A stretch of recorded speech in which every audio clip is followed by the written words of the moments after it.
Assalamualaikum warahmatullahi wabarakatuh.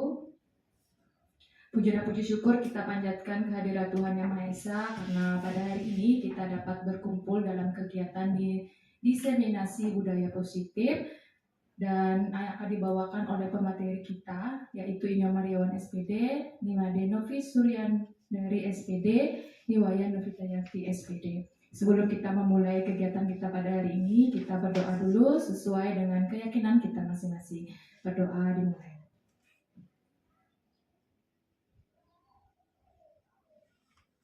Berdoa selesai. Bapak Ibu, kegiatan kita pada hari ini dimulai dari pembukaan, yang kedua sambutan dari kepala sekolah, yang ketiga pemateri yang dibawakan oleh 3 pemateri kita, calon guru penggerak, dan selanjutnya adalah ada sesi tanya jawab, kesimpulan, dan yang terakhir adalah penutup. Kita mulai dari sambutan kepala sekolah. Saya persilakan kepada Bapak.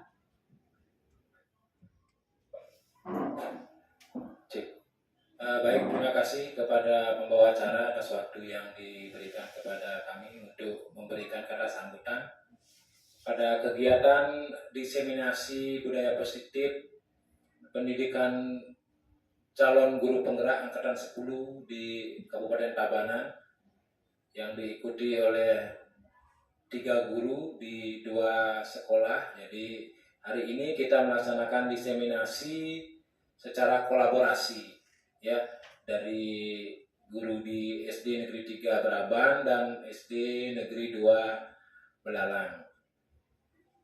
Jadi pada pertemuan hari ini kita patut bersyukur kehadirat Ida Sang Hyang Widiwasa, Tuhan Yang Maha Esa, karena kita sudah bisa berkumpul dalam keadaan sehat sehingga bisa mengikuti kegiatan nanti sampai selesai. Bapak Ibu guru sekalian, sedikit yang sampaikan bahwa program calon guru penggerak ini merupakan program unggulan dari Kementerian Pendidikan yang berfungsi untuk menyiapkan guru-guru yang nantinya siap untuk memberdayakan satuan pendidikan dalam rangka meningkatkan mutu pendidikan. Jadi dalam kegiatan tersebut calon-calon guru penggerak akan digembleng dengan materi-materi yang nantinya berguna untuk menghadapi permasalahan pembelajaran di sekolah. Jadi hari ini kita bersama melaksanakan kegiatan diseminasi yang berhubungan dengan budaya positif yang harus kita bangun bersama di lingkungan sekolah kita masing-masing. Jadi budaya positif itu bisa dilaksanakan apabila ada keterkaitan ataupun karena adanya kerjasama di antara kita semua, dari guru-guru, dari orang tua siswa, dari lingkungan sekolah, dari lingkungan masyarakat, termasuk juga murid-murid pada nantinya. Mudah-mudahan dengan kegiatan diseminasi budaya positif ini kita akan membukakan wawasan kita bagaimana menyiapkan tentang adanya budaya positif itu. Apa saja yang termasuk budaya positif, bagaimana implementasinya nanti akan dipaparkan oleh masing-masing pemateri.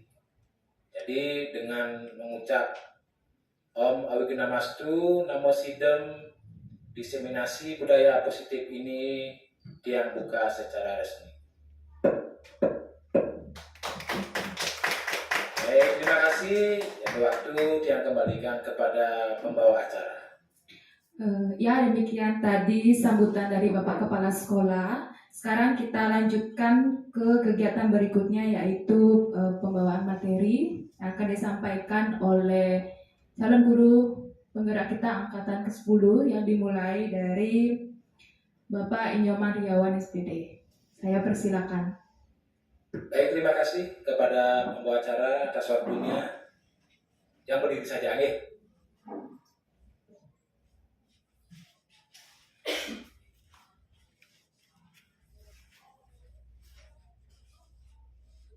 Selamat siang rekan-rekan sekalian. Silakan. Terima kasih sudah bisa hadir dalam kegiatan diseminasi budaya positif di SD Negeri 3 Meraban. Jadi kegiatan ini merupakan satu kegiatan yang wajib dilakukan oleh calon guru penggerak untuk memberikan diseminasi kepada rekan-rekan sekalian atau mensosialisasikan apa itu budaya positif. Bagaimana bentuknya, bagaimana kita bisa mengimplementasikannya di lingkungan sekolah kita. Bapak dan Ibu guru hebat, jadi itu merupakan salam wajib di calon guru penggerak. Jadi mari kita bersama-sama merasa diri hebat. Ya, hebat dalam artian bahwa kita bisa melaksanakan kegiatan kita dengan penuh tanggung jawab. Dan mari kita belajar bersama. Jadi itu merupakan kunci dalam proses pendidikan di kurikulum Merdeka ini, bahwa kita diwajibkan untuk selalu berkolaborasi. Kita belajar bersama.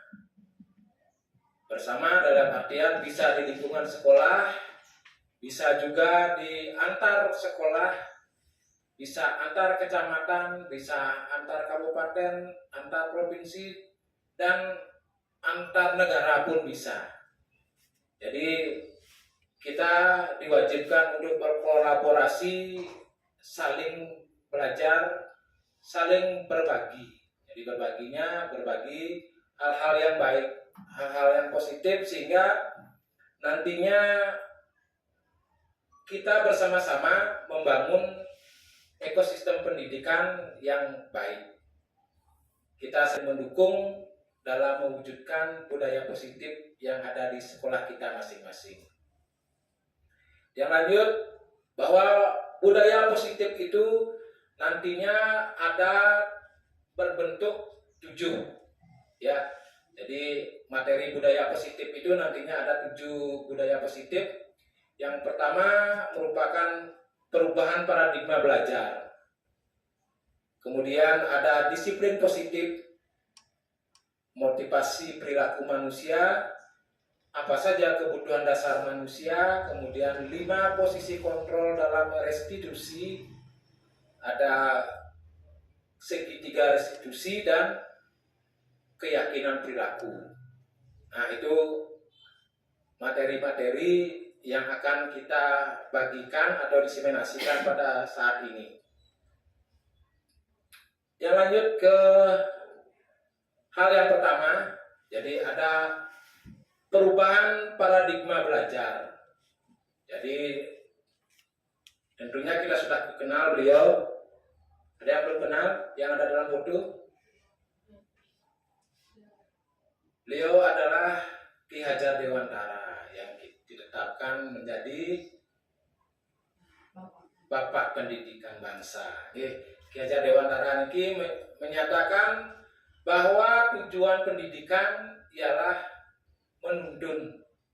Nah, ini di garis merah atau diisi warna merah, karena itu merupakan kunci pokoknya. Menuntun segala kodrat yang dimiliki oleh anak untuk mencapai keselamatan dan kebahagiaan yang setinggi-tingginya, baik sebagai manusia ataupun sebagai anggota masyarakat. Jadi ketika kata menuntun ini kita jabarkan, menuntun itu bukan hanya mengajar, menuntun juga bukan hanya mendidik. Jadi menuntun itu menuntut kita sebagai guru berada di 3 tempat, ya, di 3 tempat. Tempat yang pertama adalah kita berada di depan, sesuai dengan mutunya pendidikan Ki Hajar Dewantara. yaitu Dut Uri trilogi pendidikannya. Yang pertama itu adalah apa trilogi pertamanya? Kita berada di depan, Ingarso Suntuludu. Jadi kita sebagai guru pertama harus bisa memberikan contoh yang baik kepada anak-anak. Contoh yang terbaik itu adalah guru harus sering belajar. Nah, itu contoh pertamanya. Contoh berikutnya itu guru harus bisa memberikan penampilan yang terbaik. Bisa berpakaian yang sopan, bisa berbuat, berkata, berpikir yang baik, sehingga anak-anak nantinya bisa mencontoh kita ketika kita berada di depan. Kemudian dari menuntun itu kita ada di tengah-tengah, guru berada di tengah-tengah memberikan motivasi. Kemudian guru berada di belakang, yaitu Dut Uri Handayani. Jadi guru akan bisa memberikan dorongan semangat kepada murid-muridnya sehingga tujuan pembelajaran bisa tercapai dengan baik. Kemudian di pengertian itu ada yang namanya segala kodrat. Jadi anak-anak atau murid-murid kita tidak hanya memiliki kemampuan secara kognitif. Jadi secara kognitif, secara psikomotor, secara afektif, masing-masing murid itu memiliki kemampuan yang berbeda. Sehingga kita akan dituntut untuk bisa mengembangkan semua kodratnya itu. Jadi masing-masing anak itu memiliki potensi masing-masing. Ada anak yang cerdas di matematika, belum tentu cerdas di bahasa. Ada anak yang cerdas dalam bahasa, belum tentu dia bisa lari kencang. Ada anak yang pintar sepak bola, belum tentu pintar juga bahasa Inggris. Nah, jadi kita sebagai guru harus bisa mengembangkan semua kodrat yang dimiliki murid-murid kita. Selanjutnya untuk mencapai keselamatan dan kebahagiaan. Jadi tujuan kita memberikan pendidikan dan keterampilan kepada anak-anak kita tentunya agar mereka nantinya bisa menggunakan bekal ilmunya itu dalam kehidupannya sebagai manusia ataupun sebagai anggota masyarakat. Nah, dalam paradigma perubahan pembelajar ini yang dulunya kita hanya memiliki paradigma bahwa guru itu harus memberikan banyak pengetahuan kepada siswa. Kita dulu dijejali dengan banyak hafalan. Mungkin kita masih ingat dulu ada buku-buku yang namanya RPUL. Nah, Rangkuman Pengetahuan Umum Lengkap itu yang disuruh menghafal. Sehingga anak-anak semakin banyak tahu, semakin pintar. Tapi sekarang beda, sudah berubah paradigmanya bahwa guru yang baik itu adalah guru yang mampu menuntun, membimbing anak-anaknya agar mau belajar. Ya, mau belajar. Jadi murid yang tumbuh dalam kodrat alam dan kodrat zaman. Nah, ini maksudnya kodrat alam ini merupakan kodrat yang sudah ada pada diri anak-anak kita. Jadi secara internal mereka sudah punya kemampuan. Mereka sudah punya skill awal. Jadi setiap anak yang berbakat itu dia sudah punya bakat dan potensinya. Kita tinggal mengasahnya. Di bidang apa dia bisa kita asah, kita lihat dari potensinya. Kemudian ada kodrat zaman. Kodrat zaman itu merupakan sebuah keadaan, ya, sebuah keadaan yang ada pada setiap sesi atau setiap zaman. Mungkin zamannya Tiang dulu di SD tidak ada yang menggunakan celana yang tidak robek, itu zaman, ya. Pasti di belakangnya itu tanahnya pasti robek. Kemudian buku 1/5 itu dulu. Ya zaman yang SD itu tidak ada buku, anak-anak itu satu punya buku, nggak ada. Yang ada itu 1/5 bukunya. Karena buku itu diwariskan dari kakak kelas, ya masing-masing angkatan mungkin dari 10 buku hilang lagi 2, jadi 8 buku dibagi ber 20, nah 1/3 itu. Itu zaman dulu tidak ada yang belajar di internet, tidak ada. Tapi sekarang anak-anak bisa belajar melalui internet. Nah itu kodrat zamannya mereka. Itu keadaan mereka sekarang, ya. Jadi kita harus sesuaikan potensi anak, kodrat alamnya dengan situasinya sekarang. Kemudian ada 3 faktor yang mendukung, itu adalah sekolah, tempat persemaian benih-benih kebudayaan. Jadi sekolah, satuan pendidikan itu diumpamakan sama seperti persemaian benih-benih kebudayaan. Jadi sama dengan kalau di sawah, sama dengan penguritan, ya tempat ngurit gabah itu. Jadi di sana mereka dimulai. Nah, di sekolah juga diumpamakan sama seperti itu. Jadi kita diumpamakan sebagai seorang petani. Kita harus memelihara tumbuh dan kembangnya padi sampai dia panen. Sedangkan kita di sekolah sebagai guru, kita menjaga tumbuh kembang anak itu sampai mereka berhasil. Kemudian ada guru yang menuntun murid sesuai kodratnya. Ini berarti penekanannya kepada guru. Guru kalau diumpamakan sama seperti petani. Kalau petani itu dia akan tahu kapan harus ngerapuk, kapan harus nyemprot, kapan harus isi padi ini. Nah itu harus tahu. Kita sebagai guru juga harus seperti itu. Kapan anak-anak kita ajak belajar secara materi, kapan anak-anak kita ajak belajar sambil bermain, kapan anak-anak kita ajak jeda bermain. Itu kemampuan yang harus dimiliki oleh guru. Sampai di sana ada pertanyaan dulu biar tidak melantur. Dari perubahan paradigma belajar. Jadi dari apa yang ada di masa lalu, di saat ini sudah harus berubah. Jadi kita juga dituntut terus berubah mengikuti zaman. Ya, mungkin zamannya Jiang sudah termasuk zaman bukan zaman IT lagi, tapi sebagai seorang guru kita dituntut harus bisa.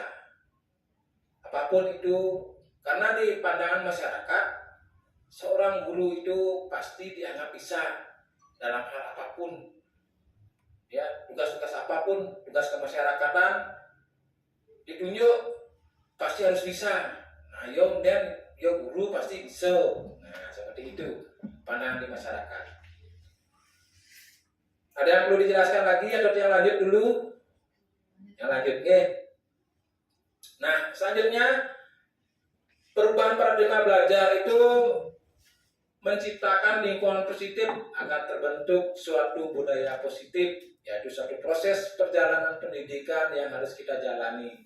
Karena ini merupakan tanggung jawab kita sebagai seorang pendidik, sebagai seorang pemimpin pembelajaran.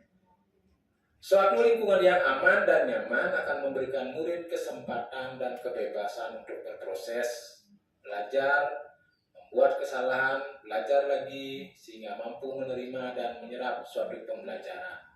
Jadi dalam budaya positif itu, budaya baik itu kita bangun bersama dengan murid.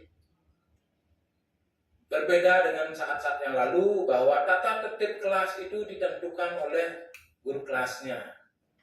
Tata tertib sekolah ditentukan oleh kepala sekolah bersama dewan guru. Nah, saat ini paradigma itu harus kita ubah. Bahwa budaya positif itu harus dibangun berdasarkan persamaan persepsi dengan murid-murid kita. Apa yang kita anggap baik bersama. Sehingga nantinya Kalau itu sudah kita sepakati bersama, maka murid-murid akan merasa bahwa itu merupakan hal yang kita tentukan sendiri. Jadi ketika mereka melanggar itu, mereka akan merasa bahwa mereka melanggar apa yang sudah mereka ucapkan. Nah, itu perubahan paradigmanya. Kalau dulu tata tertib kelas itu ditentukan oleh wali kelasnya, apa yang dia inginkan, seperti apa dia mengharapkan kelasnya. Tapi sekarang paradigmanya, apa yang bagus yang harus kita bangun di kelas. Ini ditentukan bersama dengan murid-murid dengan wali kelasnya. Dan itu bisa direvisi setiap saat jika diperlukan.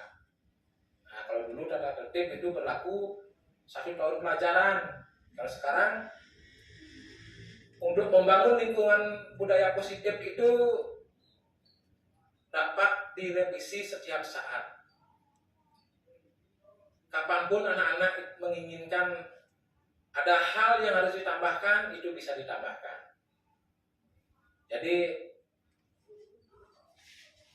hal baik apapun yang kita putuskan itu akan berubah menjadi keyakinan kelas. Jadi apa yang baik yang mereka yakini, apa yang baik yang mereka harus lakukan, itu dilakukan bersama. Suatu lingkungan yang aman dan nyaman memberikan murid kesempatan dan kebebasan untuk berproses belajar membuat kesalahan. Nah, ini membuat kesalahan, try and error, ya bisa dilakukan seperti itu. Jadi ketika anak sudah bisa mengatakan dirinya salah, maka mereka akan belajar mencari solusinya. Jadi kita sebagai guru hanya mendampingi mereka untuk menemukan solusinya, tidak memberikan solusi. Jadi anak-anak kalau sudah merasa dirinya melanggar keyakinan dirinya sendiri, mereka akan berusaha untuk menyelesaikan permasalahannya sendiri. Yang lanjut, jadi kebanyakan orang akan menghubungkan kata disiplin dengan tata tertib, teratur, dan kepatuhan pada peraturan. Jadi selama ini kita menganggap bahwa kalau orang yang disiplin atau murid yang disiplin itu adalah murid yang selalu memenuhi tata tertib, hidupnya teratur, dan patuh pada peraturan. Disiplin juga dihubungkan dengan hukuman, padahal itu sungguh berbeda. Jadi kalau sudah tidak disiplin itu harus dihukum. Nah, itu paradigma yang dulu. Kalau sekarang hukuman hanya salah satu alternatif terakhir. Itu paradigma pembelajaran kita sekarang.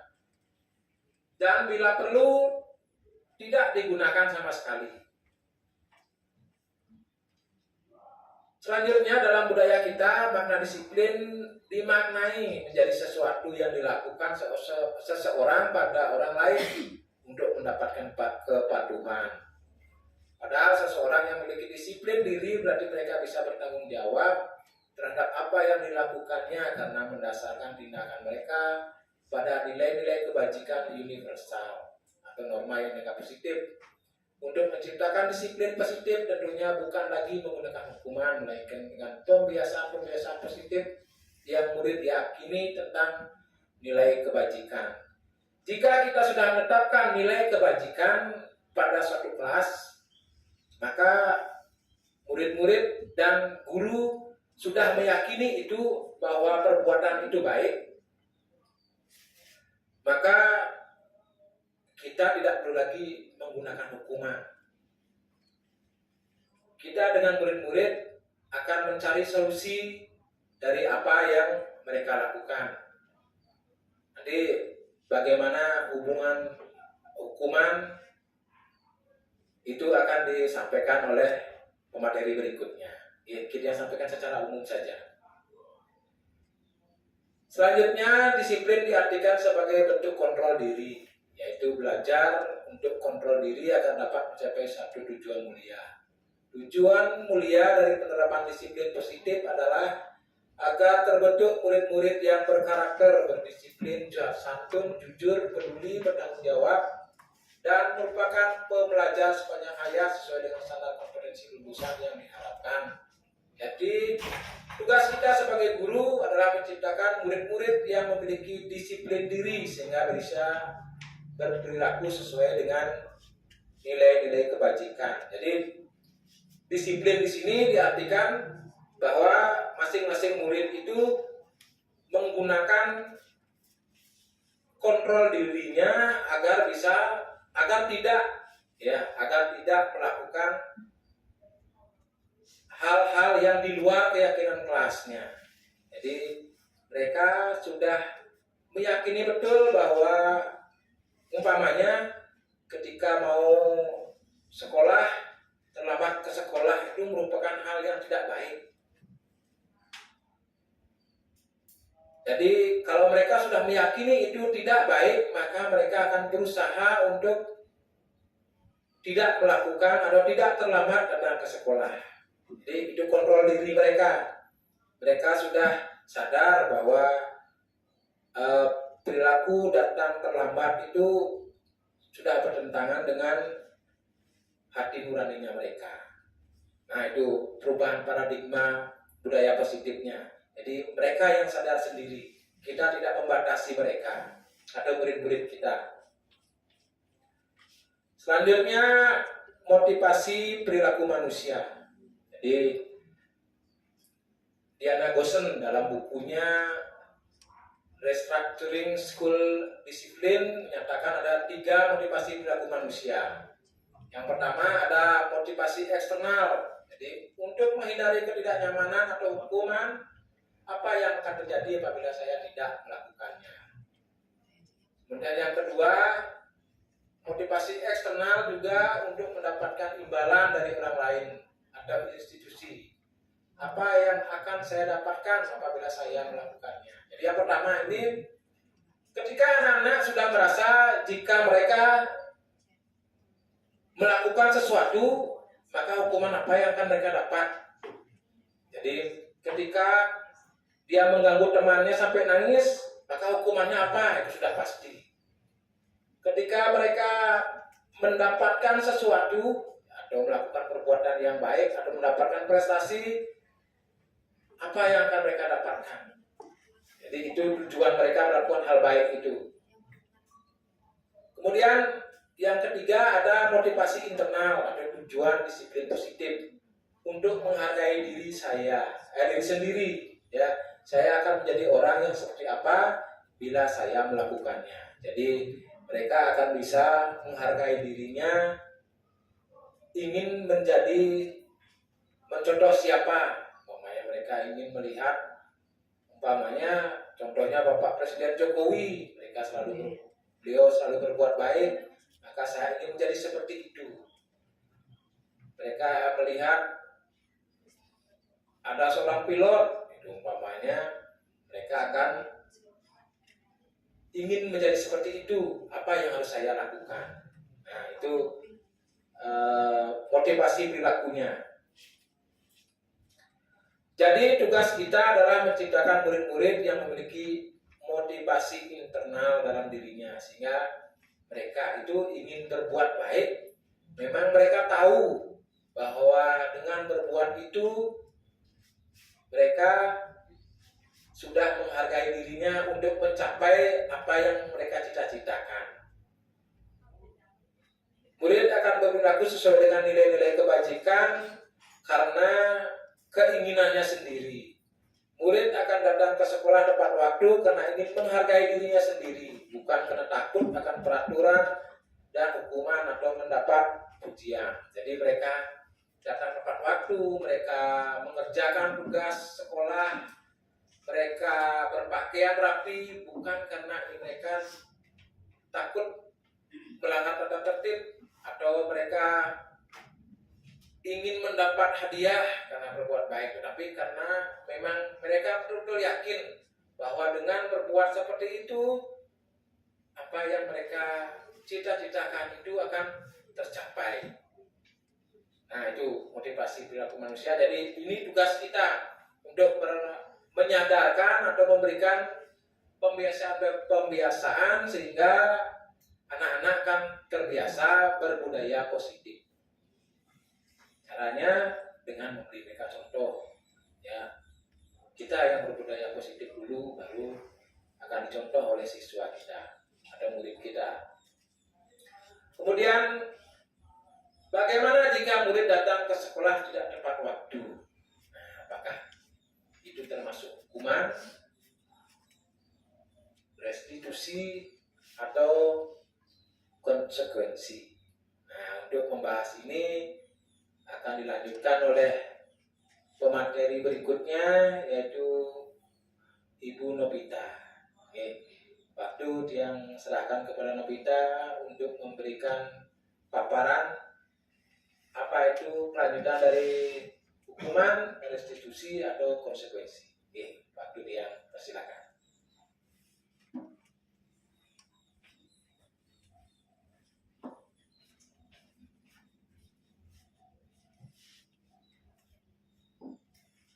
Baik, terima kasih atas kesempatannya, Pak Man.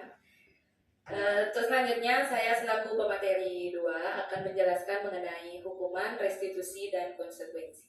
Mungkin Bapak Ibu sebelumnya ada yang belum kenal dengan saya, perkenalan diri dulu ya. Saya Niwaya Novita Yanti, bisa dipanggil Bu Novi. Saya bertugas di SD Negeri 2 Belalang. Nah, di sini sebelum kita lanjut, saya mau bertanya dulu. Apakah Bapak Ibu pernah mendengar hukuman, restitusi, atau konsekuensi? Hukuman saja.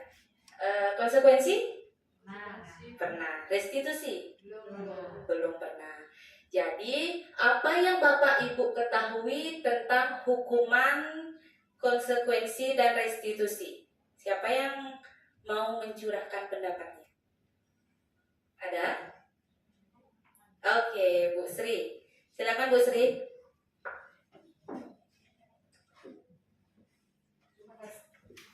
Terima kasih kesempatannya Ibu Novi.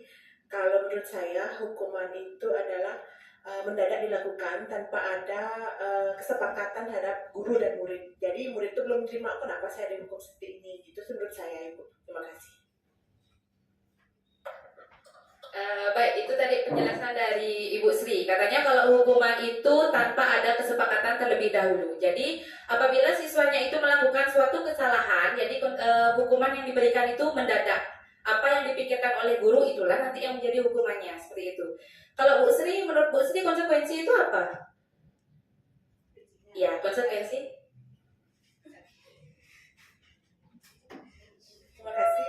Kalau menurut saya konsekuensi itu adalah adanya kesepakatan antara siswa dan guru. Misalnya dengan adanya keyakinan kelas yang kita telah buat. Jika murid melanggar, murid sudah tahu konsekuensinya. Kalau saya telat datang ke sekolah, berarti saya harus menyapu misalnya, karena kesepakatan sudah dibuat antara guru dan siswa. Restitusi? Restitusi saya belum tahu Ibu, mungkin Ibu bisa menjelaskan. Baik, itu tadi penjelasan dari Ibu Sri, di mana Ibu Sri menjelaskan bahwa hukuman itu belum ada kesepakatan, kemudian konsekuensi itu sudah ada kesepakatan. Ya, terima kasih Bu Sri. Beri tepuk tangannya untuk Bu Sri dulu nih. Ya, jadi bagaimana jika murid datang ke sekolah tidak tepat waktu? Kita sebagai guru, apakah seharusnya memberikan hukuman, konsekuensi, atau restitusi? Kalau menurut Bapak Ibu terlebih dahulu, apa yang harus kita berikan sebagai guru? Konsekuensi. Nggak ada yang memberikan hukuman? Kalau nyatanya bagaimana? Kalau ada murid yang telah datang, Bapak Ibu bagaimana biasanya? Hukuman. Berarti tidak ada yang memberikan restitusi ya? Karena belum tahu restitusi itu apa. Sekarang saya lanjut ke restitusi. Jadi restitusi itu adalah proses menciptakan kondisi bagi murid untuk memperbaiki kesalahan mereka, sehingga mereka bisa kembali pada kelompok mereka dengan karakter yang lebih kuat. Nah, restitusi juga merupakan proses kolaboratif yang mengajarkan murid untuk mencari solusi untuk masalah mereka dan membantu murid berpikir tentang orang seperti apa yang ingin jadi. Maksudnya mereka tuh mau menjadi apa sih? Gitu. Jadi restitusi dalam intinya gini. Kalau restitusi itu murid itu mencari solusi sendiri atas kesalahan-kesalahan yang dia buat. Mereka itu harus tahu, oh tadi saya membuat kesalahan. Bukan kita yang menyalahkan, kamu tadi salah karena kamu sudah menjatuhkan air temanmu. Itu bukan restitusi, tapi murid itu mengetahui kesalahan mereka dan murid itu juga mengetahui konsekuensi apa yang harus mereka ambil atas perbuatan kesalahan mereka itu. Jadi itulah yang dinamakan restitusi. Jadi untuk restitusi ini karakter murid itu menjadi lebih kuat. Mengapa? Karena murid itu sadar akan kesalahan dan solusi yang harus dia ambil. Seperti itu untuk restitusi. Nah, sekarang ada perbedaan antara hukuman, konsekuensi, dan restitusi. Jadi, kalau hukuman itu sesuatu yang menyakitkan bagi murid. Bisa saja kalau murid itu dihukum misalnya di depan teman-teman. Jadi mereka itu kadang mentalnya yang jadi bermasalah atau nangis jadinya. Kemudian kalau konsekuensi itu sesuatu yang harus terjadi. Maksudnya apa? Sesuatu yang harus terjadi itu apabila murid itu sudah melakukan suatu kesalahan, dia harus menerima konsekuensi yang harus dia dapatkan. Ya. Kemudian kalau restitusi itu merupakan pilihan. Pilihannya siapa? Pilihan dari murid itu sendiri. Kamu sudah berbuat salah, jadi saya harus seperti ini. Saya meminta maaf dulu. Kemudian kalau mencoret buku teman, apa yang seharusnya dia lakukan? Jadi dialah yang menyadarkan dirinya sendiri apa yang harus saya lakukan. Itu restitusi. Kemudian kalau hukuman itu yang kedua, ciri-cirinya tidak nyaman untuk murid. Pasti ya Bapak Ibu ya, kalau murid itu dihukum pasti mereka sebenarnya tidak nyaman. Apalagi di depan teman-temannya. Kemudian akan berdampak untuk jangka waktu yang cukup panjang. Kemudian kalau konsekuensi itu juga menyebabkan ketidaknyamanan bagi murid dan akan berdampak jangka waktu pendek. Kalau restitusi, nah di sini menguatkan murid, itu menguatkan karakternya maksudnya di sini, karakter murid. Dan ini karakter ini terbentuk dalam jangka waktu yang panjang nantinya terus-terusan ke depannya. Kemudian kalau hukuman. Nah, biasanya di hukuman ini korbanlah yang akan mendapatkan keadilan. Pelakunya tuh tidak biasanya kan seperti itu ya, Bapak Ibu ya. Kalau hukuman. Jadi satu orang aja siapa misalnya 2 orang yang bermasalah, pasti korbannya aja yang adil. Yang jadi pelakunya akan dicemooh lah, diejek gitu. Jadi menimbulkan traumatik biasanya. Kemudian kalau di konsekuensi korbannya yang biasanya diabaikan. Kemudian kalau restitusi korban mendapatkan ganti. Ganti di sini dalam hal apa? Misalnya menjatuhkan botol minum. Jadi bisa saja murid yang melakukan hal tersebut itu akan mengganti botol minumnya seperti itu.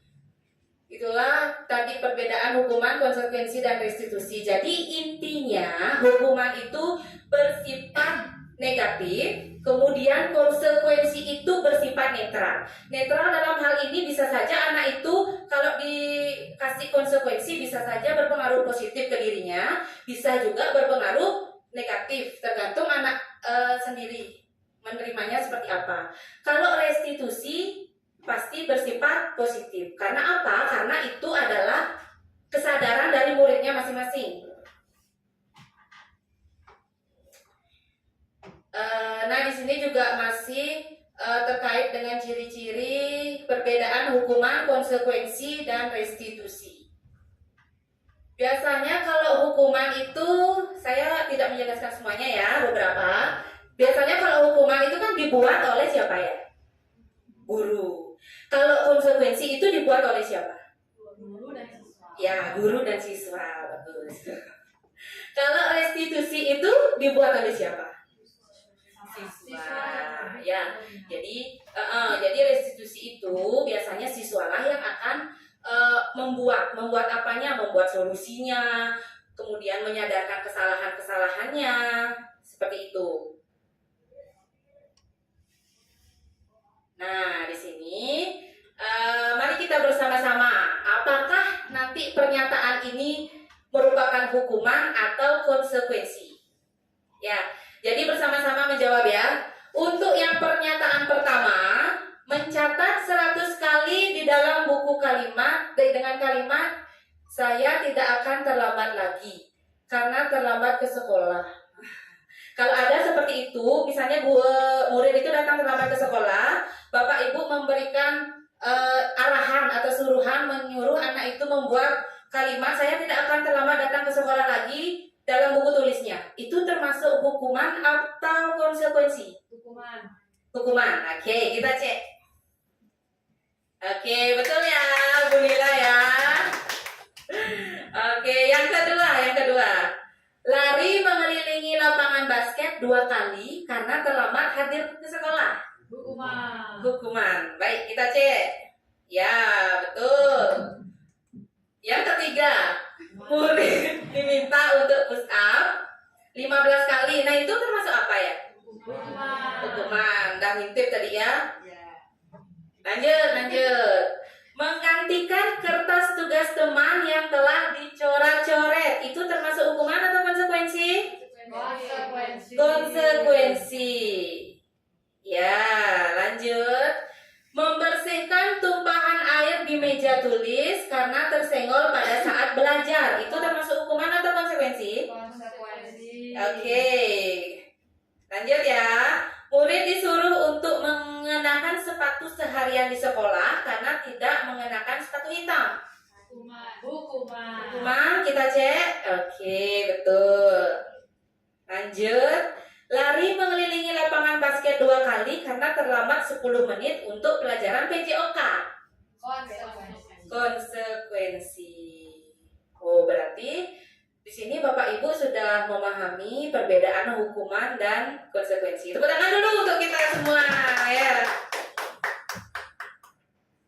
Nah, di sini saya akan menjelaskan kembali terkait dengan ciri-ciri restitusi. Jadi untuk ciri-ciri yang pertama itu bukan untuk menebus kesalahan. Restitusi itu bukan untuk menebus kesalahan, tetapi untuk belajar dari kesalahan. Yang kedua, memperbaiki hubungan. Terkadang kalau siswa itu berkelahi dengan temannya, kalau kita memberikan hukuman, malah siswanya itu menjadi musuhan. Tetapi kalau kita terapkan restitusi ini, mereka akan menjadi memperbaiki hubungan pertemanan mereka, menjadi lebih akrab, lebih baik, kadang bisa menjadi sahabat jadinya. Seperti itu. Kemudian kalau restitusi itu bukan termasuk paksaan, tetapi tawaran. Ya. Dan yang keempat, restitusi itu menuntun untuk melihat ke dalam diri.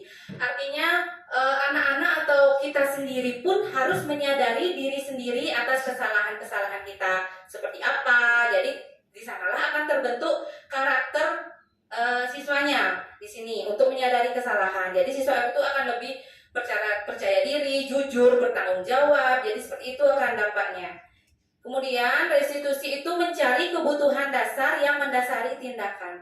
Jadi maksudnya seperti ini. Misalnya kalau siswa itu ada mencubit temannya, kita tuh menanyakan kepada siswanya, nah kamu pasti punya alasan kenapa melakukan hal itu. Ya Bu, saya soalnya tidak diajak bermain sama temen. Berarti kebutuhan dasar yang dia perlukan itu apa? Kebutuhan akan perhatian. Jadi di sana mereka tuh akan menyadari, oh ternyata saya itu kurang perhatian kayak gitu. Jadi guru pun juga akan menyadari, oh ternyata murid ini melakukan kesalahan karena dia itu butuh perhatian atau butuh kasih sayang, seperti itu. Kemudian restitusi itu adalah cara yang paling baik dalam menyelesaikan suatu permasalahan. Kemudian di restitusi itu fokusnya itu bukan kepada tindakan tetapi kepada karakter. Dan fokus restitusi itu juga bukan kepada masalahnya tetapi kepada solusinya. Seperti itu Bapak Ibu nggih.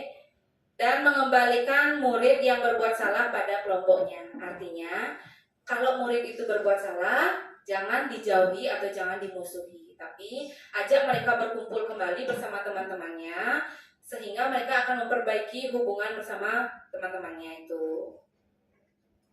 Nah, di sini ada kebutuhan dasar manusia. Bapak Ibu mungkin sudah mengetahui kebutuhan dasar manusia itu ada apa saja. Kebutuhan untuk bertahan hidup. Lanjut, apa lagi? Cinta. Lagi? Bu Ayu? Kebebasan. Lanjut? Kekuatan. Lagi? Kesenangan. Oke, kita cek ya. Kebutuhan dasar manusia yang pertama. Kebutuhan untuk bertahan hidup. Dan biasanya di sini kebutuhan untuk bertahan hidup itu kebutuhan yang bersifat fisiologis.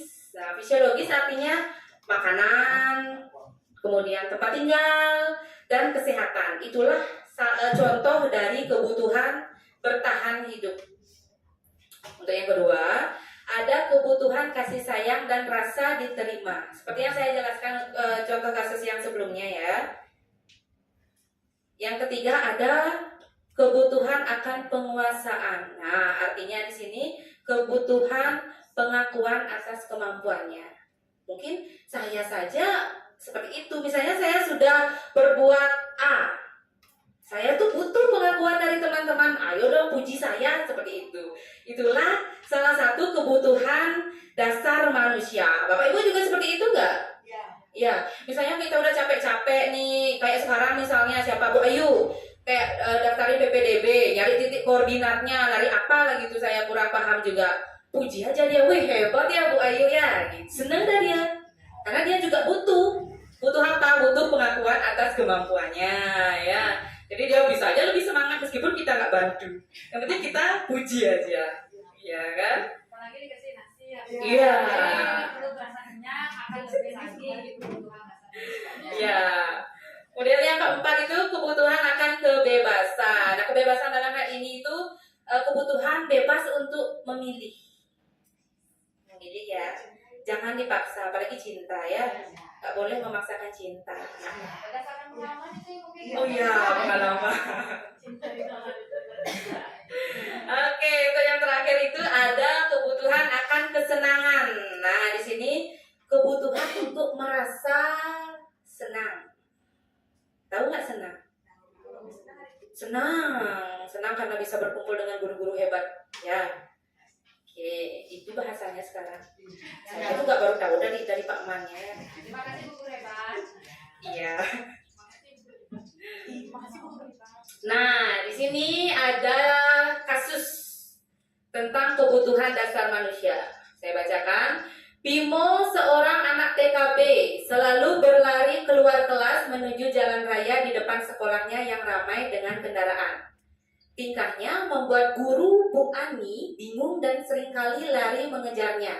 Ada beberapa kemungkinan jawaban yang diberikan Bimo. Kemungkinan yang pertama, aku senang main kejar-kejaran dengan ibu guru, seru. Nah, di sini menurut Bapak Ibu, Bimo itu kebutuhan dasarnya apa? Kesenangan. Oke, untuk yang kedua, kemungkinan yang kedua, aku bosan belajar mewarnai terus di dalam kelas, Bu. Itu apa? Kebebasan. Kebebasan. Bagus. Kita cek apakah benar? Ya. Iya, benar ya. Jadi yang pertama itu kesenangan dan yang kedua itu kebebasan. Wih, mantap nih. Berarti Bapak Ibu sudah memahami terkait dengan kebutuhan dasar manusia. Nah, selanjutnya ada 5 posisi kontrol guru. Ada yang tahu 5 posisi kontrol guru itu apa saja? Belum tahu. Belum tahu. Ada yang tahu? Siapa? Bu Sri. Apa Bu Sri yang pertama? Yang pertama saya sebagai teman. Teman. Terus sebagai manajemen. Manajer. Ya, Manajer. Lanjut. Terus sebagai penghukum. Penghukum. Apalagi dua Ibu Ceriwi. Pembuat rasa bersalah. Ada lagi yang ingat? Pemantau. Pemantau.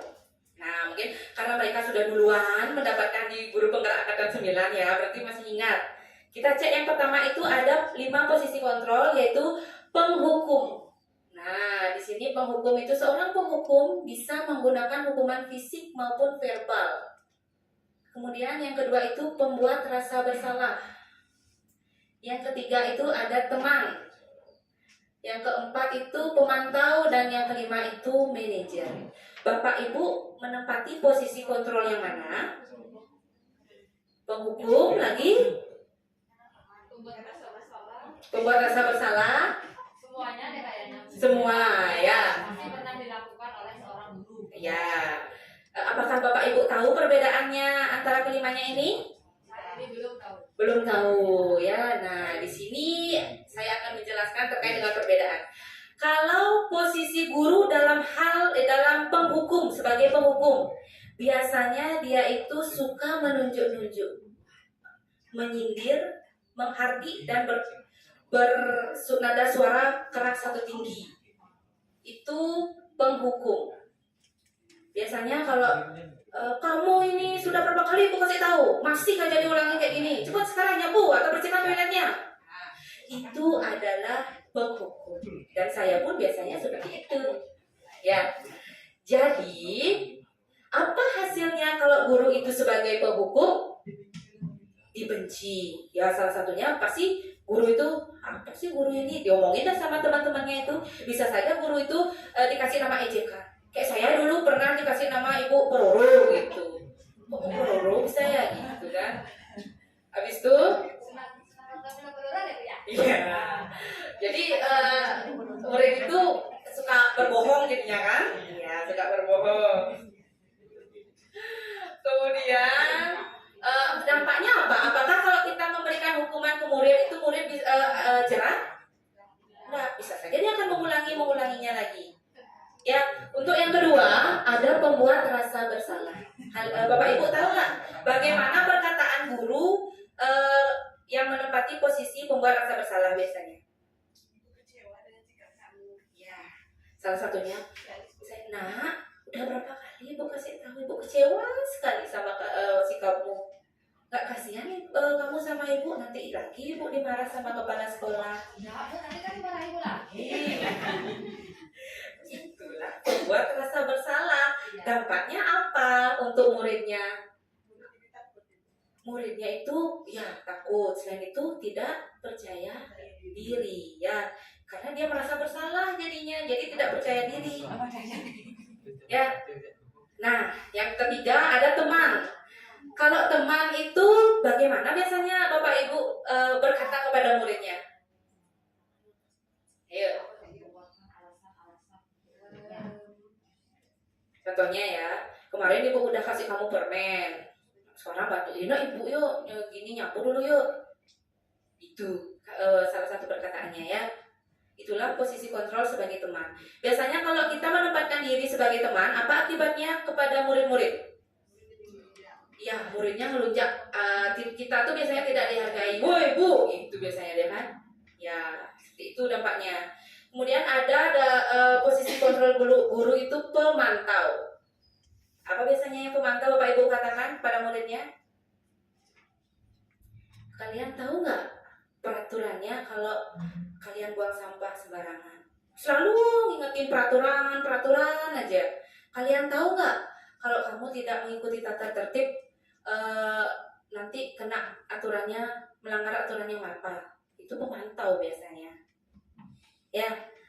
Kemudian kalau manajer itu bagaimana biasanya posisi guru sebagai manajer? Apakah Bapak Ibu tahu? Apa yang biasanya Bapak Ibu katakan kalau dalam posisi kontrol sebagai manajer? Menerapkan segitiga restitusi, betul. Jadi misalnya ada murid salah kayak ini misalnya. Nah, kamu tahu nggak kenapa ibu panggil ke ruang guru? Misalnya muridnya itu udah mengatakan, maaf bu, saya tadi ada kesalahan ini. Kamu masih ingat nggak keyakinan kelas yang sudah kita buat? Coba sebutkan, itu misalnya. Jadi kalau misalnya kesalahanmu itu, apa solusi yang akan kamu ambil? Itu merupakan posisi guru sebagai manajer. Nah, sekarang saya akan meminta Bapak Ibu untuk menjawab.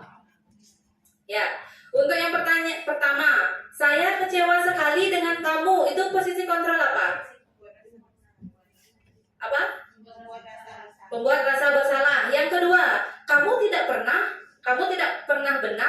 sebutannya? Penghukum, kita cek. Yang ketiga, ayolah lakukan demi ibu, teman.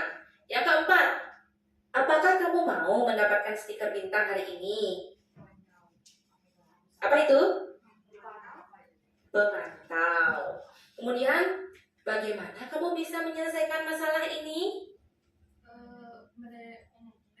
Manager, oke, betul. Yang terakhir, kamu selalu yang paling terakhir dalam pulang gitu misalnya, atau menjawab pertanyaan ibu. Penghukum. Oke, luar biasa sekali Bapak Ibu. Jadi tadi sudah mengetahui dan memahami posisi kontrol guru. Ya, tepuk tangan dulu untuk kita semua ya. Ya, untuk materi yang saya bawakan cukup sampai di posisi kontrol gurunya. Untuk selanjutnya mengenai segitiga restitusi akan dijelaskan oleh pemateri 3, Ibu Novi. Untuk Ibu Novi, saya persilakan.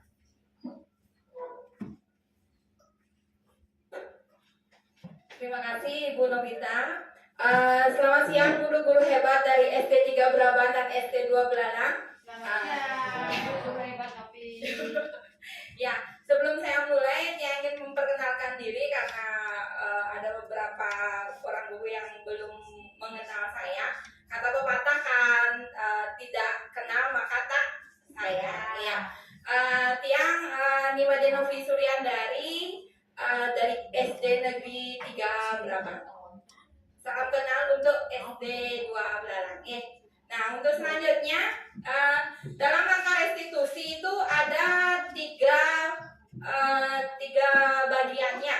Yang pertama itu adalah menstabilkan identitas, yang kedua validasi tindakan bersalah, dan yang ketiga menanyakan keyakinan. Nah, ketiga bagian itu sering disebut dengan segitiga restitusi.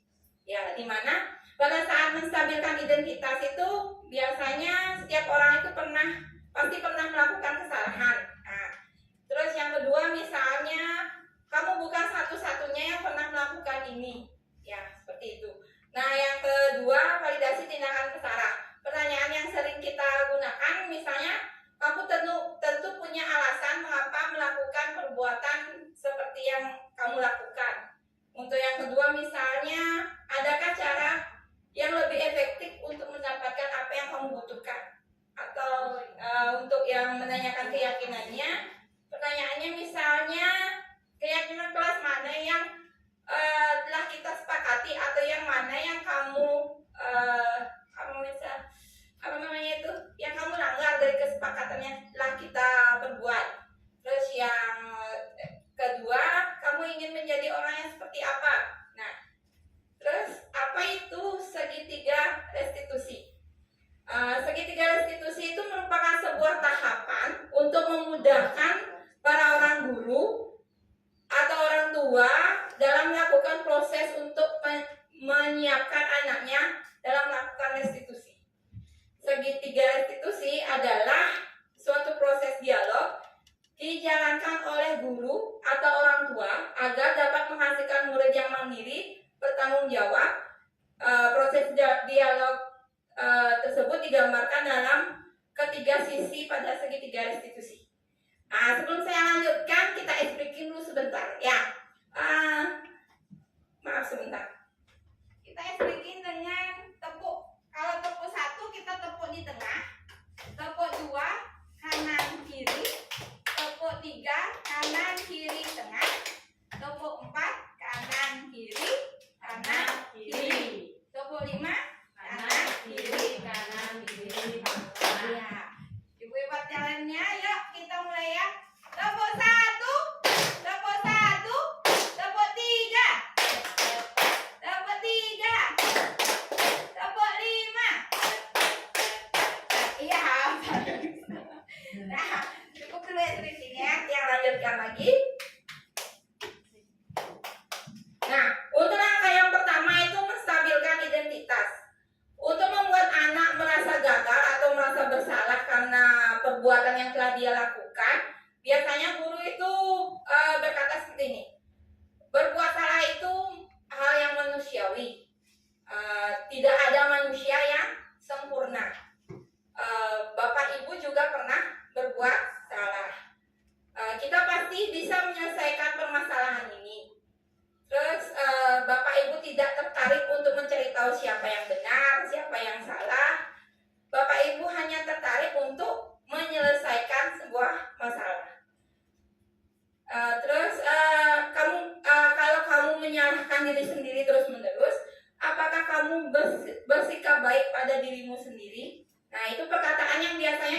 gunakan pada saat langkah yang pertama, yaitu menstabilkan identitas.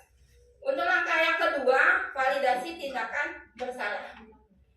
Di sini kita membantu murid untuk mengenali kebutuhan dasar yang ingin dipenuhi ketika melakukan kesalahan itu. Pada dasarnya, setiap tindakan manusia tujuannya adalah memenuhi kebutuhan dasar. Apakah itu penugasan, kebebasan, kasih sayang, dan rasa diterima, kesenangan, atau bertahan hidup. Pertanyaan yang biasanya kita gunakan dalam validasi tindakan bersalah itu, misalnya, kamu bisa saja melakukan hal yang lebih buruk, tapi kamu tidak akan melakukannya.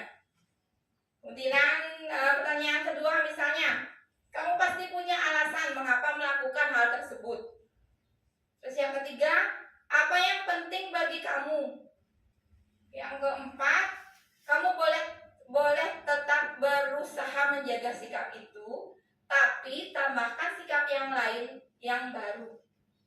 Terus yang selanjutnya, maukah kamu belajar cara lain untuk mendapatkan yang kamu butuhkan tanpa harus memukul?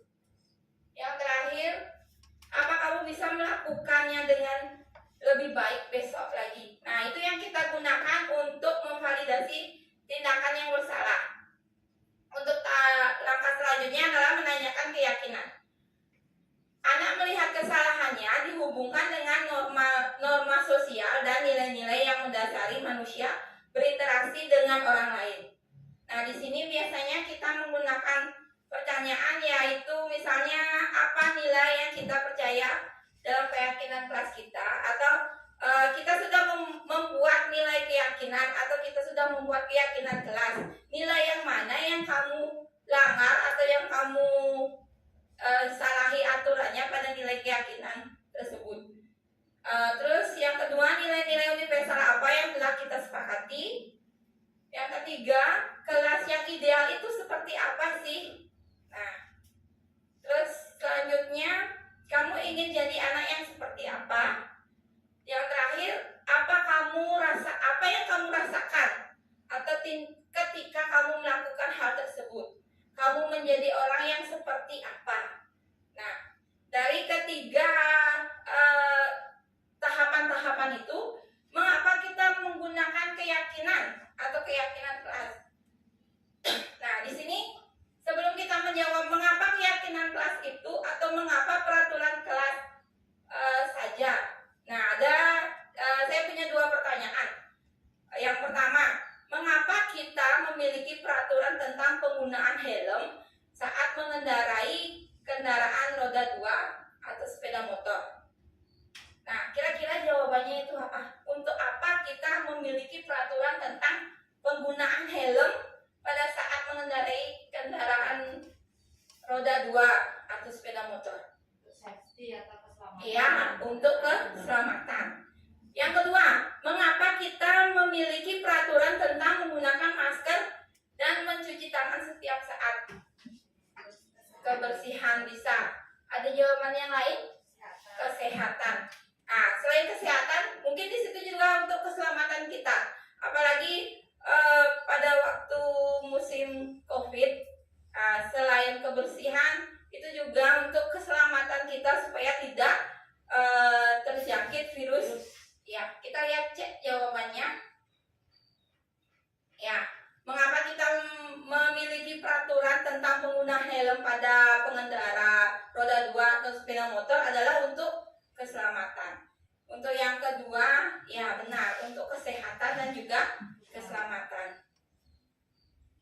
Nah, nilai-nilai keselamatan dan kesehatan inilah yang kita sebut sebagai suatu keyakinan, yaitu nilai-nilai kebijakan universal yang disepakati secara tersirat dan tersurat, lepas dari latar belakang suku, negara, bahasa, maupun agama.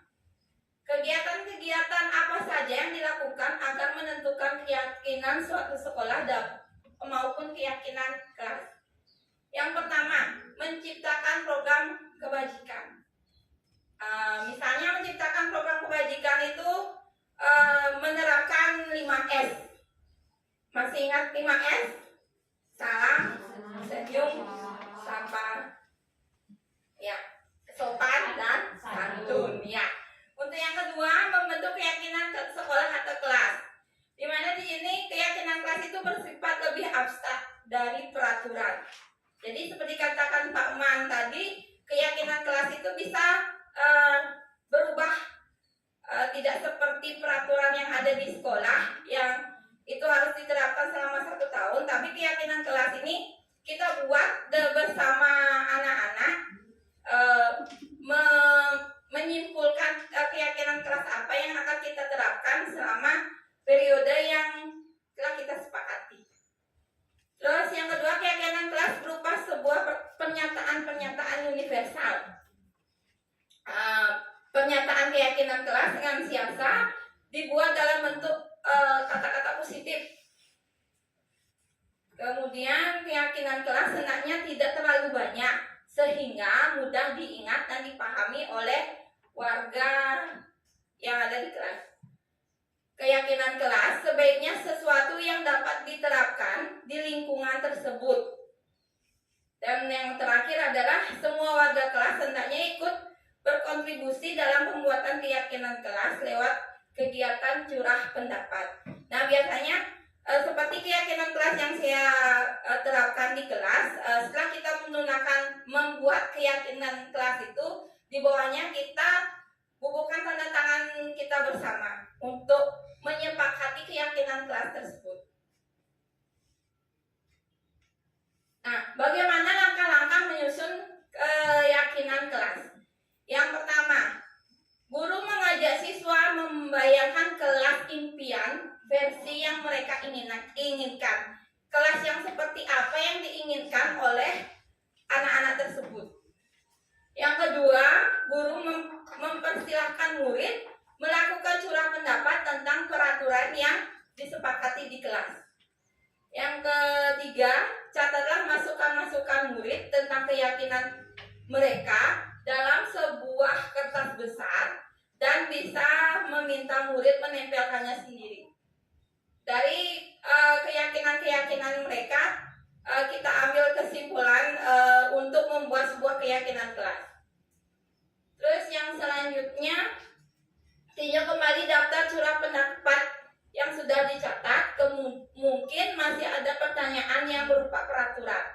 Jadi dalam keyakinan kelas itu tidak ada peraturan yang bersifatnya menghukum. Kemudian sebaiknya keyakinan sekolah atau kelas itu tidak terlalu banyak, berkisar 3 atau 7 prinsip atau keyakinan. Selanjutnya, bila mana terlalu banyak, maka kelas akan sulit mengingatnya dan akibatnya akan sulit dijalankan.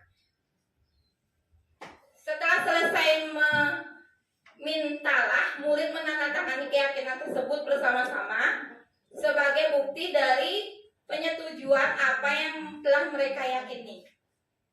Ajarlah keyakinan kelas tersebut dalam kelas. Itu gunanya untuk seandainya mereka lupa, jadi mereka bisa membacanya sendiri di dinding-dinding kelasnya mereka.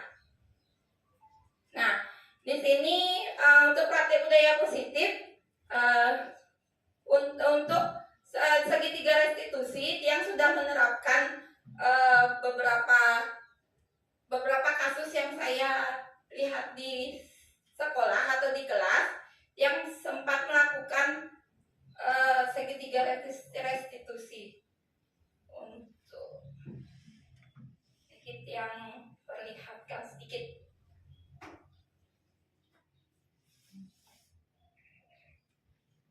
Ini praktik baik yang lakukan di kelas dengan kasus-kasus yang pernah saya alami di dalam kelas. Untuk kasus yang pertama, salah satu siswa saya yang bernama Lia, dia merasa kesal karena terus diejek oleh temannya yang bernama Ayu.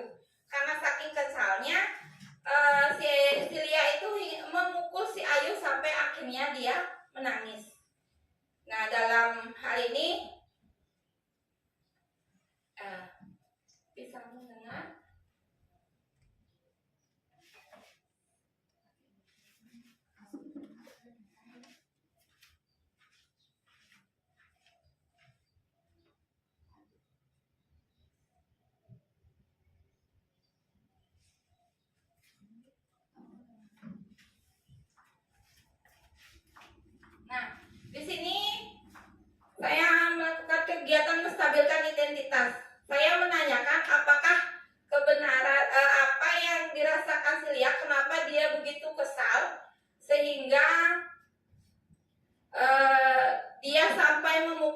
Ayu hingga si Ayu itu sampai menangis. Untuk tindakan yang kedua, menstabilkan tindakan rasa bersalah. Di sana saya mengungkapkan pertanyaan, harusnya dia bisa melakukan hal yang lebih daripada itu, tetapi dia tidak melakukannya.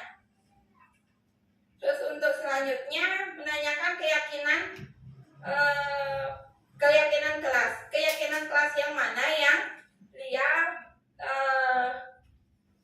yang dilanggar oleh Lia. Menurutnya dia di situ keyakinan kelas yang kurang menghargai, karena menurut dia tidak seharusnya si Ayu itu mengejek si Lia, sehingga membuat Lia itu sangat marah kepada Ayu sampai akhirnya memukul si Ayu. Nah, untuk kasus yang kedua, salah satu siswa yang bernama Sastra, dia bermain sepak bola di dalam kelas hingga memecahkan jam dinding yang ada di kelas.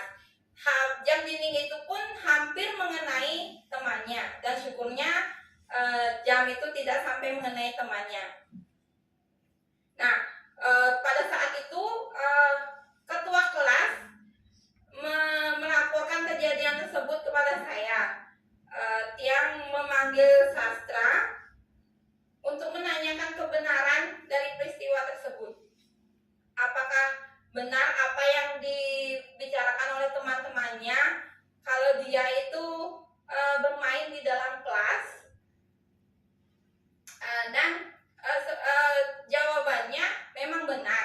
Kenapa? Karena dia mencari sebuah kesenangan, di mana pada saat itu dia mengajak teman-temannya bermain di halaman untuk bermain sepak bola, dan teman-temannya tidak mau mengikutinya. Jadi dia dengan mencari kesenangannya sendiri, dia bermainlah di dalam kelas sehingga memecahkan jam dinding. Nah, di sana saya menanyakan untuk memvalidasi tindakan bersalah. Di sana saya menanyakan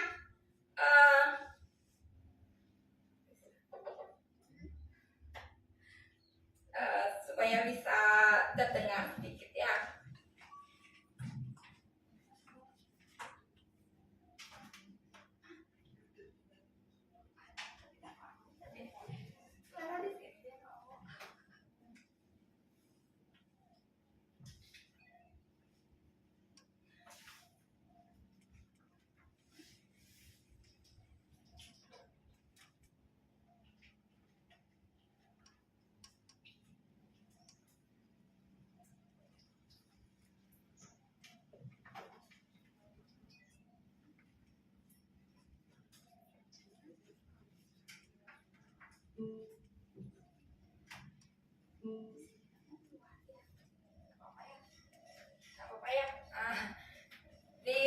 Untuk memvalidasi tindakan bersalah, saya menanyakan apakah tindakannya itu benar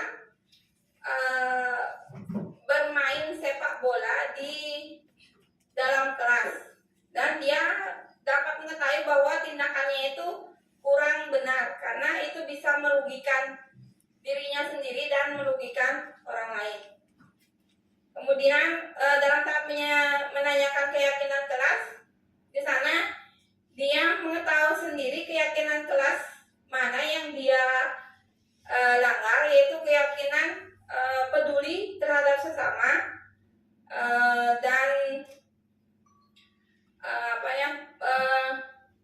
tidak menjaga fasilitas yang ada di dalam kelas. Nah, itu tindakan restitusi yang pernah saya lakukan di dalam kelas untuk 2 kasus yang saya temukan di dalam kelas.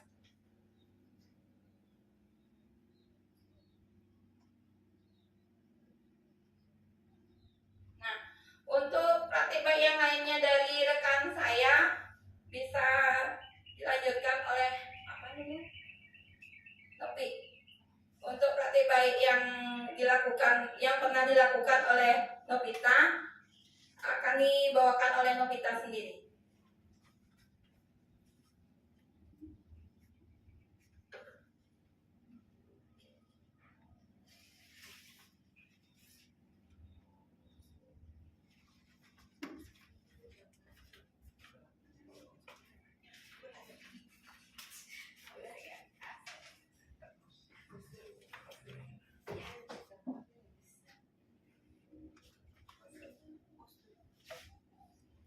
Satu, penerapan segitiga restitusi yang saya tampilkan ya. Pak Ibu kalian,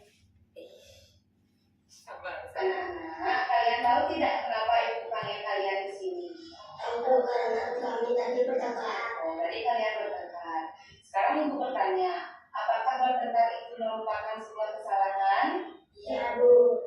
Ya, benar sekali. Bertengkar itu adalah sebuah kesalahan. Dulu Ibu juga pernah melakukan hal yang sama.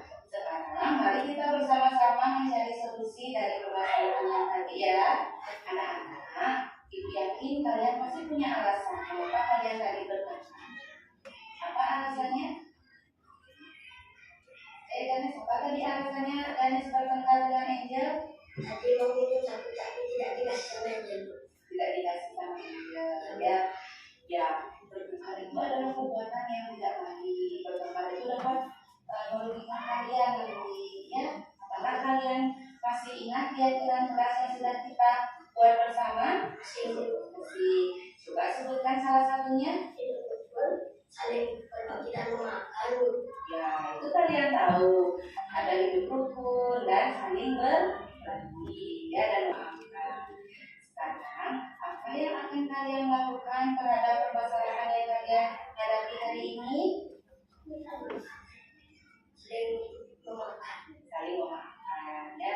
Silakan sekarang kalian minta maaf dulu. Sudah?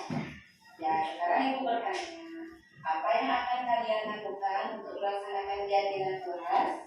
Ya, di sini dengan teman-teman. Itu Saya saling berbagi dan berhukum. bagus sekali ya. Jadi solusi-solusi yang kalian tawarkan itu sudah sangat bagus. Ibu harap besok-besok kalian selalu melaksanakan keyakinan kelas yang sudah kita sepakati bersama. Bisa? Bisa. Bisa. Besok-besok jangan ulangi lagi perbuatan itu ya. Baik, Bu. Nah, itu tadi adalah penerapan posisi kontrol sebagai apa ya? Sebagai manajer dan penerapan segitiga restitusi. Ya, jadi sebagai guru itu jangan mengejar siswa dulu kamu salah gitu, tapi biarkan siswanya itu menyadari kesalahannya sendiri, kemudian solusi apa yang dia ambil untuk dijadikan konsekuensi sesuai dengan keyakinan kelas yang sudah disepakati ya. Jadi tadi dua itu adalah praktik baik dari saya dan Bu Novi. Satu dari SD Braban, 3 Braban, dan satu dari SD Negeri 2 Belalang ya.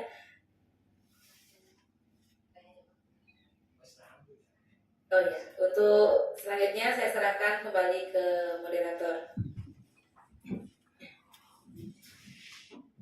Baik Bapak Ibu, itu tadi pemaparan dari 3 calon guru penggerak kita mengenai diseminasi budaya positif. Jadi saya harapkan atau kita semua harapkan apa yang sudah kita dapatkan hari ini sangat bermanfaat untuk kita semua sebagai seorang guru, dan tentunya dapat menerapkan hal tersebut nanti di sekolah kita masing-masing ya. Jadi jangan hanya sekedar masuk ke telinga tapi tidak dilaksanakan di sekolah gitu Bapak Ibu ya.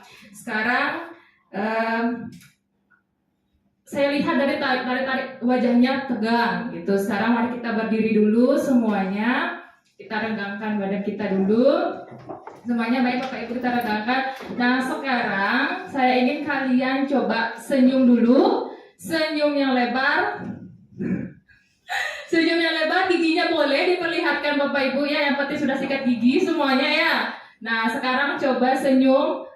Senyum, kalian silakan senyum di samping teman kalian ya. Jangan seperti orang ya, boleh lihat temannya dulu. Senyumi temannya. Nah sekarang boleh dipijat temannya dulu. Pijat temannya, pundak temannya. Bagi laki-laki silakan pijat sendiri ya. Laki-laki kalau mau pijat sendiri, pijat dulu biar rengang. Ya, biar nggak tegang semuanya. Silakan dipijat. Ya, yang kuat tenaganya pelan-pelankan sedikit ya. Bagi teman-teman nanti pulang sakit badan ya, kasihan ya. Nah sekarang silakan. Sudah ini nak. Sudah enakan? Dan tadi kita duduk ya, sudah enakan? Sudah, sekarang silakan Duduk kembali. Ya? Oh, perutnya kurang enak. Ya, nanti tunggu sebentar lagi kita selesai. Ya. Nah, sekarang kita lanjutkan ke sesi tanya jawab. Jadi saya persilakan kepada teman-teman guru sekalian jika ingin bertanya atau belum ada yang dimengerti, paham, silakan dipertanyakan. Saya berikan kesempatan.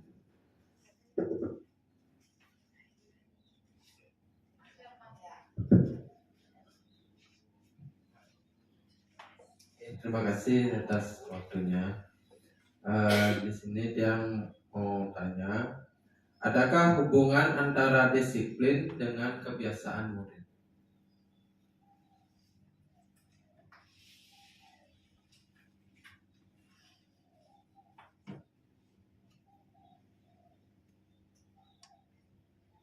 Apakah langsung dijawab atau kita lanjutkan dulu ke pertanyaan berikutnya. Baik, terima kasih atas kesempatannya. Saya mau bertanya, bagaimana peran orang tua dalam penanaman disiplin bagi murid? Terima kasih. Bagaimana peran orang tua dalam penanaman disiplin bagi murid? Ada lagi yang mau bertanya? Ibu Isu Dewi. Mohon izinnya, terima kasih. Pertanyaan dari saya, pemberian hukuman dengan hal yang positif seperti membaca atau membersihkan halaman sekolah itu apakah dapat meningkatkan disiplin anak? Ya, itu saja pertanyaannya. Terima kasih.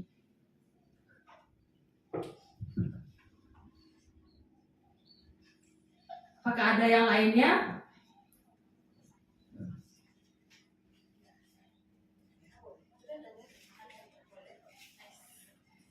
Saya mau bertanya, apakah hukuman itu sama dengan sanksi? Terima kasih. Ada yang lainnya? Kalau gitu boleh saya bertanya? Banyak sekali pertanyaannya. Saya tambah satu aja. Ya, pertanyaannya begini. Bagaimana caranya kita menerapkan budaya positif tanpa memberikan pujian atau hukuman? Tanpa memberikan pujian dan hukuman. Karena kan terkadang anak ingin melakukan budaya positif itu kalau itu diberikan pujian. Oh, kamu rajin sekali ya, gitu. Lakukanlah mereka gitu. Kan tidak mungkin mereka melakukan budaya positif terus dengan tujuan hanya ingin diberikan pujian. Baik, silakan.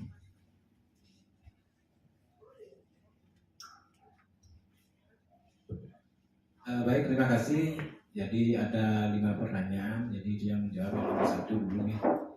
Terima kasih. Jadi dengan adanya 5 pertanyaan ini, jadi dia anggap bahwa apa yang kami sampaikan tadi merupakan hal yang menarik buat rekan-rekan sekalian. Jadi yang tanggapi yang pertama, adakah hubungan antara disiplin dengan kebiasaan murid?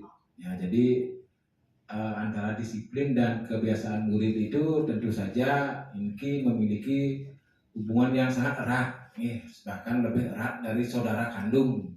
Ya, jadi disiplin itu saudara kandungnya kebiasaan murid. Jadi, tetapi disiplin itu merupakan kebiasaan baik dari murid. Jadi apapun yang dilakukan oleh murid berulang-ulang tetapi dalam bentuk hal-hal yang positif, itulah yang kita sebut sebagai sebuah disiplin. Sedangkan yang kebiasaan-kebiasaan negatifnya itu berarti itu bertentangan dengan nilai disiplin. Jadi itu secara singkat yang jawab bahwa hubungannya seperti itu. Jadi kebiasaan baik itu merupakan sebuah disiplin. Kemudian yang kedua, bagaimana peran orang tua dalam penanaman disiplin bagi murid? Jadi tentu saja orang tua itu memiliki peran yang sangat sentral. Karena bagaimanapun murid itu memiliki waktu yang lebih banyak di rumah. Di sekolah mereka cuma belajar 4 setengah jam. Sedangkan sisa 24 jam itu mereka ada di rumah. Sehingga peran orang tua itu menjadi sangat sentral bagi penanaman disiplin bagi murid. Kita harus melakukan kerjasama juga dengan orang tua, sehingga apa yang kita tanamkan, apa yang kita biasakan di sekolah akan berlanjut di rumah. Sehingga ini saling mendukung. Apa yang kita berikan di sekolah dilanjutkan di rumah oleh orang tuanya. Nih, demikian yang bisa Tiang sampaikan menjawab peran orang tua tadi. Nih, nanti mungkin ada tambahan lagi. Tiang beri kesempatan dulu ke rekan yang lain untuk menjawab 3 pertanyaan ini. Yang ketiga siapa yang akan menjawab? Terima kasih atas kesempatannya. Dia akan mencoba untuk menjawab pertanyaan yang ketiga. Pemberian hukuman apakah dapat meningkatkan disiplin anak? Kalau menurut Tiang, pemberian hukuman itu tidak akan dapat meningkatkan kedisiplinan anak. Mengapa demikian? Malah kita akan membunuh karakter dari anak tersebut. Anak-anak tidak akan mengetahui kesalahan apa yang mereka perbuat. Mereka cuma mengetahui itu salah dan saya akan dihukum. Jadi mereka tidak akan bisa memecahkan atau mencari solusi dari permasalahan tersebut. Jadi kedisiplinan pada anak tidak akan bisa meningkat. Menurut saya seperti itu. Ada tambahan dari Bu Novita atau Pak Man mungkin? Untuk pertanyaan yang keempat, apakah hukuman sama dengan sanksi? Hukuman itu sama dengan sanksi. Kita tuh memberikan sebuah hukuman atau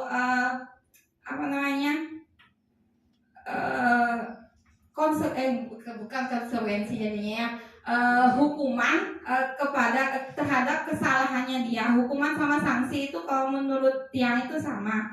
Hukuman itu bersifat membunuh karakter peserta didik. Jadi mereka itu tidak akan mengetahui bagaimana cara menyelesaikan masalahnya tersebut, atau mereka tidak tahu apa kesalahan apa yang mereka lakukan. Oke, untuk pertanyaan nomor 5, Ibu Novita. Baik, saya akan menjawab pertanyaan dari Bu Ayu Aram. Bagaimana penerapan budaya positif tanpa memberikan pujian dan hukuman?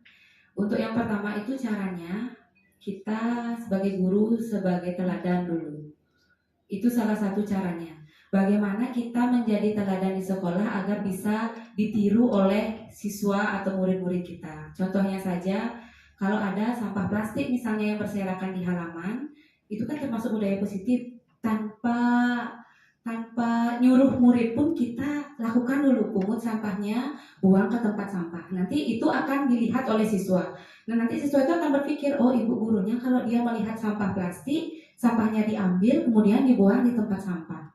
Di sana dia akan menyadari kalau ada menemukan sampah plastik berarti dia harus memungutnya dan membuangnya ke tempat sampah.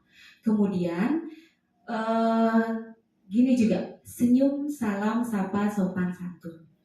Jangan kita sebagai guru baru ketemu anak-anak harus siswanya dulu yang menyapa kita, jangan. Jadi usahakan kalau sudah sampai di sekolah ketemu siswa, pagi nak, gitu, senyum. Tadi udah sarapan, gitu, ramah. Jadilah sebagai guru yang ramah. Otomatis nanti kalau kita sudah penuh senyuman, habis itu bahagia ke sekolah, itu juga akan berdampak kepada siswanya. Jadi tanpa memberikan pujian dan hukuman pun, penerapan budaya positif juga bisa dijalankan dengan cara menjadi tauladan yang baik untuk siswa-siswa kita. Tidak hanya untuk siswa, kita juga harus menjadi teladan yang baik untuk rekan-rekan yang lainnya. Seperti itu jawaban dari saya. Terima kasih. Terima kasih atas tanggapan dari rekan-rekan pemateri. Dia menambahkan sedikit tentang hukuman dan sanksi yang memang benar. Kalau menurut dia juga hukuman dan sanksi itu hampir sama, cuma sanksi itu merupakan awal dari sebuah hukuman, ya, karena hukuman itu lahir dari sebuah proses hukum. Jadi ada sesuatu tata tertib yang dilanggar, ada aturan yang dilanggar, sedangkan kalau sanksi itu berhubungan dengan pelanggaran di norma. Jadi bisa jadi hukuman itu diberikan oleh seseorang dengan terlihat dalam bentuk verbal ataukah dalam bentuk tindakan. Tetapi kalau sanksi bisa jadi dia tidak dalam bentuk keduanya, ya, tidak verbal, tidak fisik. Misalnya kalau diberikan sanksi, umpamanya ada seorang anak yang sering mengganggu temannya, sanksinya dia tidak diajak bermain, jadi tidak verbal, dia tidak diberikan perbuatan apapun, tidak diberikan secara fisik, tapi dia akan merasa dirinya dijauhi. Nah, itu yang namanya sanksi. Oke, Amerika yang bisa kami tanggapi, mungkin ada tambahan lagi atau ada pertanyaan lagi atau kita cukupkan? Ya, silakan. Iya. Pertanyaan dari Ibu Desa tadi, bagaimana peran orang tua dalam penanaman disiplin bagi murid? Ya, kita tahu kan kalau penanaman disiplin tidak hanya kita lakukan sebagai seorang guru, kita pun juga sebagai orang tua perlu menanamkan disiplin sejak dini. Jadi kadang-kadang kita banyak sekali menemukan kasus di sekolah, contohnya membuang sampah. Mungkin anak-anak itu kebiasaan di rumahnya membuang sampah sembarangan. Terus orang tuanya tidak memberikan sanksi atau hukuman. Gitu. Jadi mereka itu sama jadinya. Sikap mereka di sekolah itu sama dengan di rumah. Jadi saya juga sependapat dengan tadi jawaban dari Bu Novi bahwa kita sebagai seorang guru harusnya memberi contoh terlebih dahulu. Misalnya kalau ada sampah berserakan kita ambil. Jadi anak-anak itu akan terbiasa melakukan hal-hal seperti itu dengan harapan tentu saja dapat meningkatkanlah disiplin mereka. Ya, itu saja. Terima kasih. Jadi harus ada dukungan juga dari orang tua, guru dan juga lingkungan. Karena itu 3 faktor yang menurut saya sangat mendukung sekali dari peningkatan disiplin siswa terutama. Ya, sekian, terima kasih.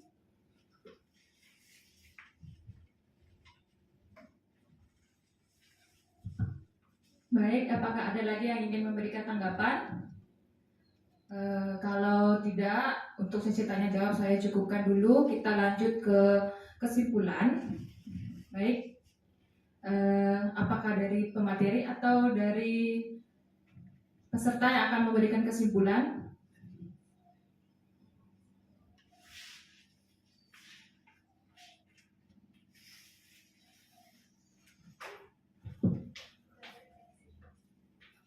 Kalau begitu kita refleksi saja dulu. Kesimpulan kita ambil dari refleksi. Jadi apa yang kita dapatkan tadi, apa yang kami sampaikan tadi, ini akan tercermin dalam hasil refleksi.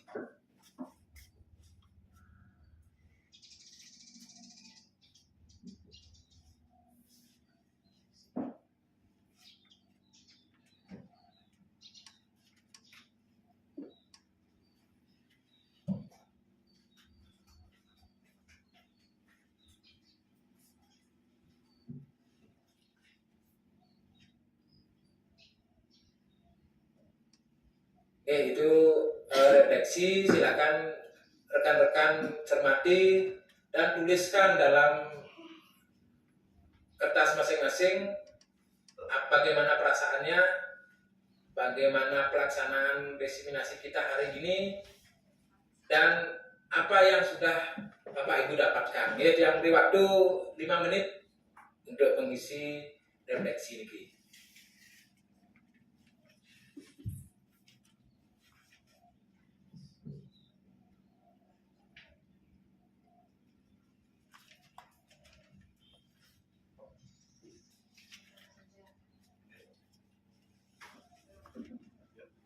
Terima kasih waktu yang diberikan kepada saya. Saya akan menanggapi ya pertanyaan nomor 2. Perasaan apa yang muncul selama mengikuti sesi ini? Terus terang, perasaan saya sangat senang sekali ya. Pertama, saya mendapatkan informasi sebagai seorang guru itu ternyata kita selama ini tuh banyak melakukan hukuman. Dan kita juga nggak tahu mana yang namanya hukuman, kemudian ada konsekuensi dan juga restitusi. Kemudian pertanyaan nomor 1, hal baru apa yang mengubah paradigma saya yang saya dapatkan, yaitu tadi mengenai bagaimana sikap kita sebagai seorang guru kepada muridnya, apa yang harus kita lakukan. Salah satunya tadi dengan melakukan atau membuat keyakinan kelas, di mana tujuan dari kegiatan ini tuh memberikan dampak positif kepada siswa, dan juga paradigmanya itu siswa tidak lagi merasa menjadi korban, tapi memberikan efek positif pada dirinya sendiri dan juga lingkungannya. Ya, sekian dan terima kasih. Baik, ada lagi yang ingin memberikan refleksi? Saya persilakan.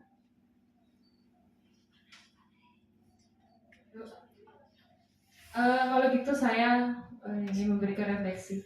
Hal baru apa yang mengubah paradigma saya yang saya dapatkan?